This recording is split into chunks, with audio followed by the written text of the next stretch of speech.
Actualité au sein de l'AES, quelle analyse de la situation qui prévaut entre le Mali et l'Ukraine? Quelle lecture accorder à la réaction de ce pays au regard de la barbarie subie par le Mali à Tinzaouaten? Deux experts analystes font le point de la situation avec nos confrères de l'ORTM, Niana Aliou Traoré et Idrissa Traoré.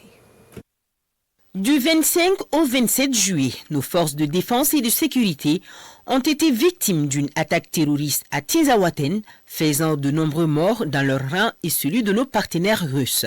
Une agression barbare vivement condamnée par les populations maliennes et les amis du Mali.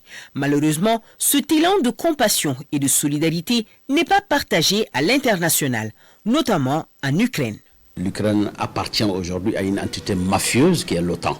En fait, c'est de ça qu'il s'agit. Donc, ne pas le considérer comme juste un État isolé qui peut avoir des relations, mais qui appartient à une entité occidentale qui, effectivement, aujourd'hui a des visées sur le continent africain. Il faut voir le problème sous cet angle.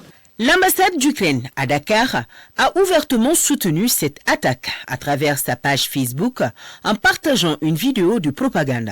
On y voit le porte-parole du renseignement ukrainien affirmer que son pays a fourni des informations aux rebelles Touaregs du CSP-PSD dans leur affrontement avec les FAMA. En lisant entre les lignes, le conflit russo-ukrainien s'exporte au Sahel, particulièrement au nord du Mali. Il s'agit aujourd'hui d'une crise entre deux grandes puissances économiques. Alors, la Russie n'est pas une puissance prédatrice.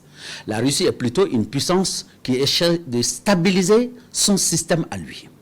De l'autre côté, vous avez le système de l'OTAN, de l'Occident, qui est un système prédateur, qui a très peu de ressources et qui a profité de la colonisation. Ce qui fait qu'aujourd'hui, le problème, il se déplace de la guerre économique mondiale. Elle se déplace sur notre espace parce que la confrontation se fait sur notre espace.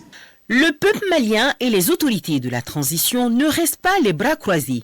Juste après ce comportement infâme de l'ambassadeur ukrainien à Dakar, les réactions ne s'y sont pas fait attendre. L'État malien, à travers son porte-parole, le ministre d'État, ministre de l'administration territoriale et de la décentralisation, colonel Abdoulaye Maïga, condamne ces affirmations inappropriées qui font l'apologie du terrorisme et en appelle à la responsabilité de la communauté internationale. Une démarche jugée louable par nos analystes. L'État malien fait appel à l'intelligence de l'Afrique. Parce qu'on a toujours pensé que c'était une guerre du Nord, une guerre du Mali. Mais en réalité, c'est une agression contre le continent africain. Naturellement, lorsque des manquements aussi graves sont observables de la part d'un État souverain à l'encontre d'un autre État, il est de la responsabilité de la diplomatie, il est de la responsabilité de l'élite politique et même militaire au pouvoir d'agir. C'est cet agir qui expliquerait le pourquoi du contenu du communiqué qui nous a été partagé par le gouvernement du Mali.